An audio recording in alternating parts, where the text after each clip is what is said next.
What is happening, YouTube?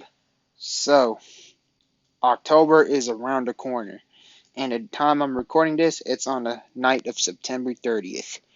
Tomorrow's going to be October, then.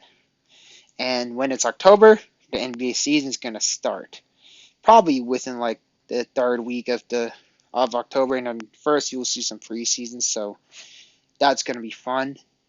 But man, it's getting close. It's getting close to the season. So I'm just gonna give this is more like a general like a Clipper video in general. Like it will start I'm gonna start talking about um why the Clippers will win the championship and why the Clippers won't win the championship. And then and the next two topics are gonna be like the X factors that could determine how good the Clippers do. Like what could be controlled basically. So I'm gonna get the bad out the way first. Why the Clippers cannot win the championships? Well, the obvious is there: injuries. Kawhi and Paul George, they have been dealing with so many nagging injuries. Majority of them are out of their fault. Um, they were done by a lot of dirty plays. Lou Dort landed on PG's leg. I mean, come on. Every single other athlete would get injured from that. You can be Superman, you can be Clark Kent, he would still be injured, you know, with that type of landing. Kawhi Leonard, on the other hand, yeah, that was like a more complicated case. I heard something about was a meniscus or something like that. That's terrible, and it was really terrible to see Kawhi not being able to play against the Phoenix Suns. That was just pure like it was like that definitely hurted a lot of Clippers fans. And there is a growing trend of some Clippers fans just wanting to rebuild. Uh, just trade everybody, just rebuild and all that. I felt like the perfect time for the Clippers to have done that was back during June. I felt like a Scoot Henderson to the Clippers trade would have been so perfect. I've always been a fan of Scoot Henderson. Believe it or not, I believe last year, even before people talked about him, I made like a small little fun video about him about how good the dude's gonna be. Obviously, he's with Portland, and Portland, they are set with a really good future. They got DeAndre Ayton and then now you got Scoot Henderson. Probably gonna trade Drew for something, and which I'll talk about that later. But that could have been a perfect option for the Clippers. That's like a security type of thing. So to make sure that your team isn't you know, like digging down a hole. But we decided to run it back, and I'm fine with that. But there's always got to be wise decisions, in my opinion. So that's the reason why the Clippers cannot win the championships is always injuries. Now you take injuries out the way, the sky's the limit. Now, now we're gonna transition to the topic why the Clippers will win the championship. So you take injuries out the way. What do you get? You get you have two players who has no basketball weakness, and in any you can ask any objective NBA fans, Kawhi and Paul George are like an ideal basketball player.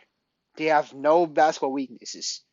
Paul George, you could say his weakness is just turnovers and I guess at times efficiency. But that's the only weakness for Paul George. Maybe sometimes not being too aggressive at times. Sometimes he need to let that thing fly. Kawhi, on the other hand, he literally has no basketball weakness. He can play make. He's one of the best defenders of all time. Obviously, he can shoot. And to an extent, he could body people down in the paint. He basically could play one of four. Perfect. He's a perfect basketball player. And then you also got guys like Russell Westbrook, who proved me tremendously wrong. Russell Westbrook brings tremendous energy. He makes the Clippers play the fastest possible. Like we play 10 times faster with Russ. Before Russell Westbrook, Clippers played all ISO basketball, and Clippers couldn't score more than 110 points. Now we can score 120, 130 points without a problem. And Russell Westbrook helped us win so many of the games. And honestly, had we not get Russell Westbrook, I could have seen the Clippers easily probably even like be another playing team. Like I can't believe I'm actually saying this, but this man proved me wrong. And again, I just want to like, apologize for doubting Russell Westbrook like back in February. But of course, when we got him, I was open minded. And then soon as Sacramento Kings, oh my gosh, even though we lost that game and even though the Clippers were struggling, I was like, no, this is not Russell Westbrook's fault. Like there's still like this weird amount of like a like a faction of Clippers fans that don't like Russell Westbrook. Like, why? I mean, sure, his stats is very ugly, but if you watch the games, this dude makes a huge amount of impact for us. And I I did a full 180, man. Like, I would definitely like call myself out when I make mistakes like that. And Russ, man, this guy proved me wrong. He's amazing. And then we also got a center in Ivica Zubac. Um, and that's another player that I could see benefiting from Russ. I could, I kind of saw it a little bit. Um, how the way how Russell Westbrook facilitates and it benefits Zubac, and I think even like as soon as the years come, like the games come by, the chemistry, Zubac is definitely gonna flourish. He could definitely flourish into a Marc Gasol role. Um, you got other guys like Bones Highland, who's a whew, bucket, and then Terrence Mann brings in energy. Robert Covington. Um, I know Batum hasn't had his best year, but he plays smart when you need him to. And you got Mason Plumlee, who we were signed him for cheap, who's does his job on rebounding and solid on offense, and he really wants to win. Although he needs to improve on his defense, but other than that, he does whatever like um he does what it takes. And then you also got guys like Brandon Boston Jr. and then we acquired KJ Martin. And we signed a new guy named Josh Primo who's a two-way player. I want to give my short opinions. I kind of liked Josh Primo back in 2021. He was not on like the Clippers target because he was a shooting guard and Clippers already had a lot of guards at the time, but I wouldn't have mind if the Clippers somehow got him because I like when a player is like really young, so that means a player has the highest upside, and he's solid on defense, and his offensive potential could be unlocked as well too. Um, I'm aware of what he did. It was pretty appropriate. He apparently like flashed himself in front of like some females and all that, which is definitely needs to get his act together. But other than that, like I like the solid the acquisition. It was like a two-way contract, so like clubs have nothing to lose.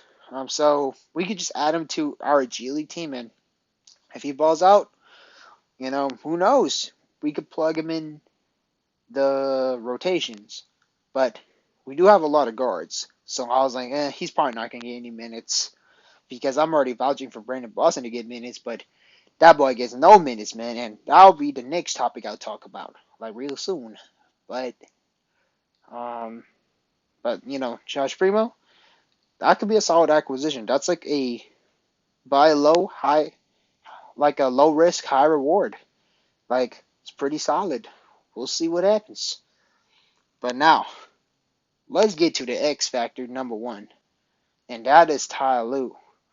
Um, in my opinion, if Ty Lue he changes his ways and he does not coach like anywhere near like how he coached this year, I think the Clippers are gonna be pretty unstoppable. If he makes the ideal rotations, it's hard to stop the Clippers. So let's just assume like this is my ideal rotation: Russell Westbrook, Paul George, Kawhi, Robert Covington, and Zubac. Starting lineup number two.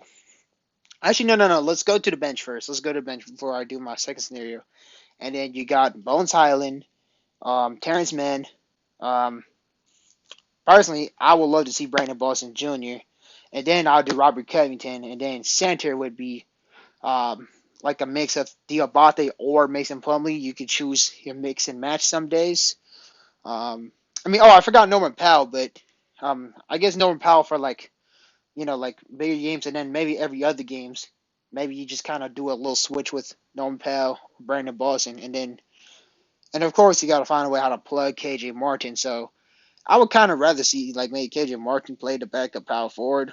Um, we'll see like what happens, but like Clippers are deep, so I guess like I get the fact that why some players don't be playing minutes, but um, I would love to see like just switch it up a bit. Like sometimes you do a Bones Highland, and then I guess you do the old fashioned, the Norman Powell, Terrence Mann, but we got to play Rocco. I do not want to see any Marcus Morris playing, and honestly, I would even want to see I don't want to see Batum play too much minutes too, because I believe Batum should be able to take more of the veteran role, and then I would love to see Diabate get the backup minutes, in my personal opinion.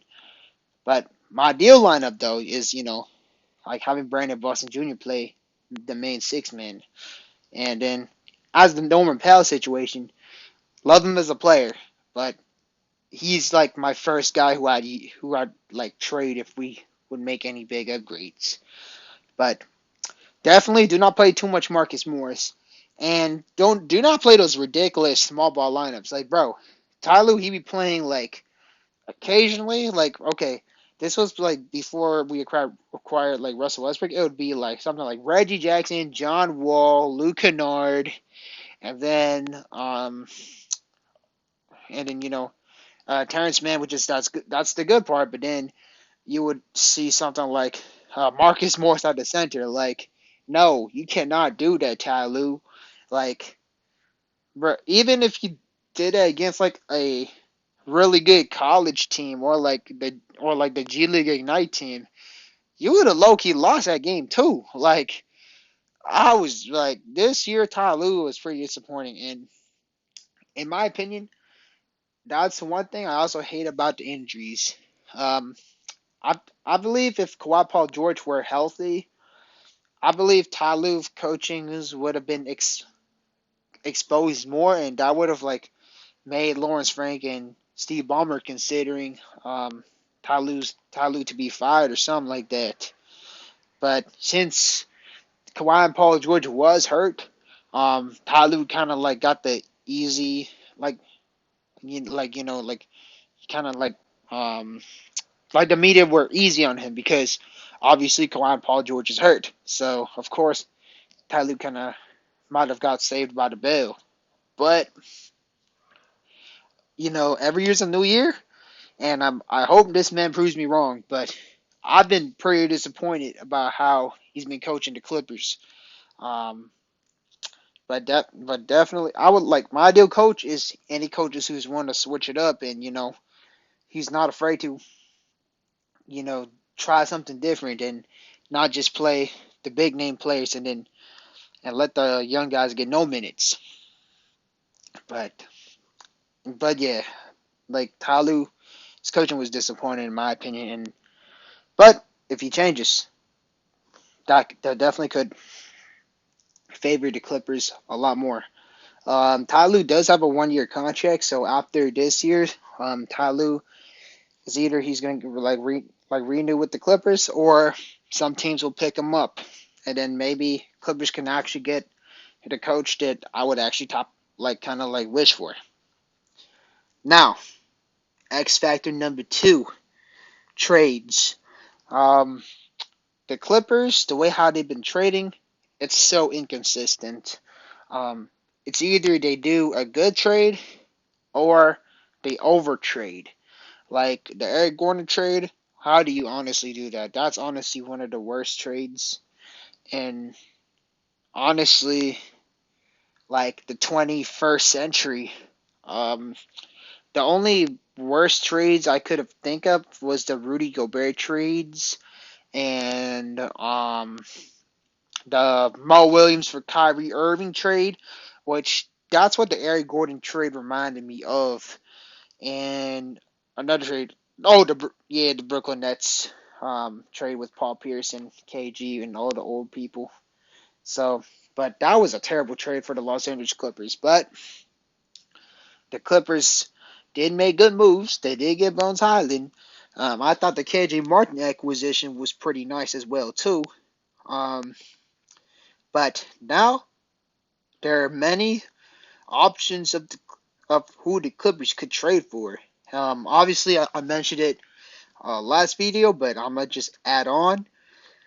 Obviously, would be Drew Holiday and James Harden. And thinking about it, thinking about like Drew Holiday to the Clippers, and I'm not usually the type of guy who likes to like try to make a trade and all that, and I still stand by the statement. The Clippers with this roster alone could easily go to the finals and win the chip if Ty Lue makes the correct rotations. But I actually kind of like the Drew Holiday trade, and the reason is I don't think it's even that expensive than some people would think. Um, the Portland Trailblazers, um, compared to other front offices, um, they've been more like on the rational side of the spectrum.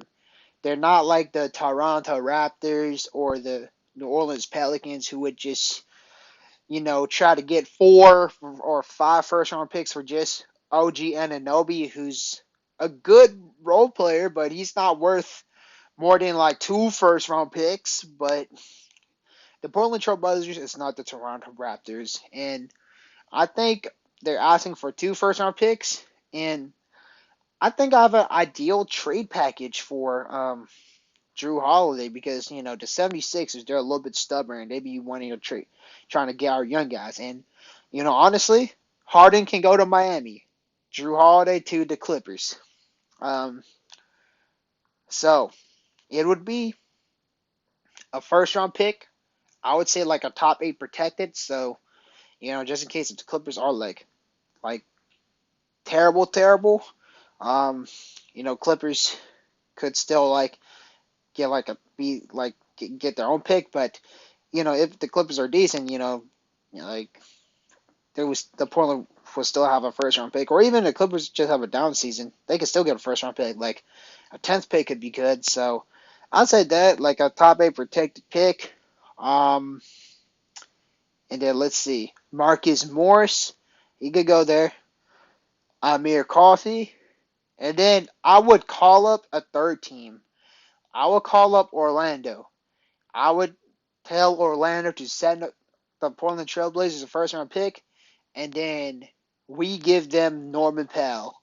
And then, of course, they can send some salary fillers like Jonathan Isaacs because Portland, they don't really care about, um, the salary cap for the next 2 years, 3 years, because they're rebuilding. And Norman Powell, he's a perfect fit for the Orlando Magic. And then the Clippers only had to give up like 1 first round picks. So that's actually not a bad move for the Clippers. If it's like if we could somehow to like upgrade to like a lottery protected pick or like a top 10 protected pick at least, that would be even nicer as well too. But and then of course, they could send us like maybe like an extra second or two, like Orlando I'm talking about because again they're trying to get rid of Jonathan Isaac's contract, and getting rid of Jonathan Isaac contract is a huge upgrade for no. And then you get Norman Powell in return. And then, by the way, to send this year 1st round pick um, because Orlando they could make it the playoffs, but even to make the playoffs, the pick could still be valuable, like a top 18th pick. So that would benefit the Portland Trailblazers a lot. And then the Clippers, if when they get Drew Holiday, ooh, like that would actually be hard for Ty Lue to mess up, and that would be a free ride for Ty Lue to get a ring. Um, the Clippers defense, how are you going to score on that team? Russell Westbrook, who's above average defender in the playoffs. Drew Holiday, elite defender. Kawhi Leonard, elite defender. Paul George, elite defender. Um, Zubac, elite defender. Oh, how are you going to score on that team, man? And I get I know a lot of Clippers fans. They love Norman Powell. We love Norman Powell. I don't blame him. I don't blame him. And some of them, like on social media, some of them would rather trade Bones Highland rather than Norman Powell. That's a sharp disagree. Like, no, Bones Highland should not be traded for a while at least. Dude could definitely break out to be a star, and dude's a bucket, a walking bucket. And Norman Powell, he's a great player. He should have won Six Man of the Year, but dude is 30 years old. And I get like, some like one person in my comments, shout out to him. Um, I believe it's AX.C, I believe. I know he wants to have like this Southern California team thing, which is that'll be cool to have, but at the same time, business is business, and ideally, we would love to keep everybody, but you gotta make some sacrifices. And I think Norman Powell is the perfect sacrifice because Norman Powell, he's not gonna get any younger. If it's a younger player, I would say no to that sacrifice because without them, the Clippers could be in dead meat once Kawhi and Paul George is old, and then you don't have like a guy like Brandon. Like let's just say we trade Brandon Boston Jr. That's gonna be terrible, and then the media is gonna fry us, just like how we treat Shea Gilgeous Alexander. Like Brandon, he proven that he definitely could be a star if given the minutes. And that's why I'm a huge proponent of trading Norman Powell because I want Brandon Boston Jr. to get on the floor. And Norman Powell, he's a great player. Great player. But we have a lot of guards. Now, if we talk about trading Robert Covington, now that's a no-no. I would prefer not to trade Robert Covington. But if he somehow wasn't a package for Drew Holiday, that would sting. But, of course, I won't be mad, but I really want to try to find a way to not trade Robert Covington because, like, Covington and Norman Powell, they're both veterans. But Robert Covington, he's a power forward. And Robert Covington is a guy that the Clippers would need. And Robert Covington should be playing minutes. And he's also an ideal role player. Could shoot the ball, could play great defense, dude could rebound. Like, and he's perfect with Russ, too. Like, like, that's why I'm more on the side of willing to move on with Norman Powell. And Norman Powell, his trade value is incredibly high right now. He's easily worth a first round pick. Easily. If I'm being even honest with you, Norman Powell could, like, his trade value could be as high as, like, a first round pick and then maybe some seconds. Or maybe if the team has, like, a garbage contract. Maybe. Just maybe. Maybe even two first round picks. But nah, that's too unrealistic. But probably at least a first round pick and then some seconds. And that would help the Clippers tremendously. Tremendously. And then the Clippers only have to give it like one first round pick or maybe if the Clippers are even luckier, if we somehow pull Brad Stevens, maybe we even have to give them no first round picks, but of course you gotta be a little realistic at least. Um but that's an ideal way to get Drew Holiday. The idea of getting James Harden, that's also like not a bad option, like alone. But and I believe eventually, the Sixers are gonna eventually have to give James Harden. But now, the Sixers kind of gained more flexibility of trading James Harden because James Harden he only wanted to go to Clippers at the time. But now,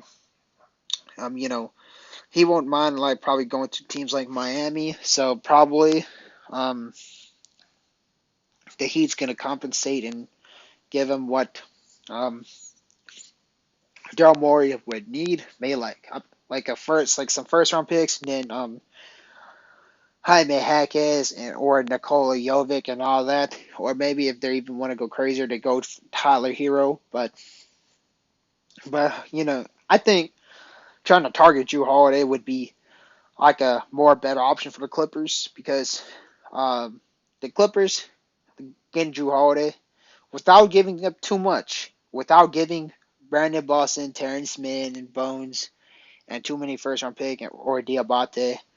Um, that that would raise the Clippers' floor. That means like the Clippers will be a way more consistent team rather than being like a team that are like, oh, you're good one night, then you're bad the other night. So that would definitely increase the Clippers' floor for sure because the Clippers' defense would be like at least top five, maybe even top one, and then the offense would also improve as well. So like that could be an easy ticket to win the championship and all that. And I think there's a good chance that Drew Holiday is going to be a Clipper. So whoever has like a sports book and all that, put some of your money on Drew Holiday to the Clippers because I can sense this one's going to happen because I think this is the type of player that the Clippers front office would want because the Clippers did try to target Malcolm Brogdon, which I didn't like in my opinion. Brogdon's a good player, but he's too injury prone and felt like the Clippers kind of gave up too much. Like I would rather have this. Like that's another topic, but um, just like Brogdon's a little injury prone and all that. He's a good player though, but you know, I think the Clippers are in a perfect position to get uh, Drew Holiday. But let me know what you think about like how the Clippers gonna do this season, and let me know what type of trades or like what type of trades that you do not want, or in general, like would you rather have the Clippers keep the roster or try to upgrade? Um, if you say like you just want to keep the roster, I don't blame you. I respect it, but I have a feeling a splash is gonna happen, and either I'm gonna be happy or I'm gonna lose my head. But anyways, have a good night. Um, October's coming soon, so like have a good October, everyone. And NBA season about to start. And as y'all know, have a good one and go Clippers.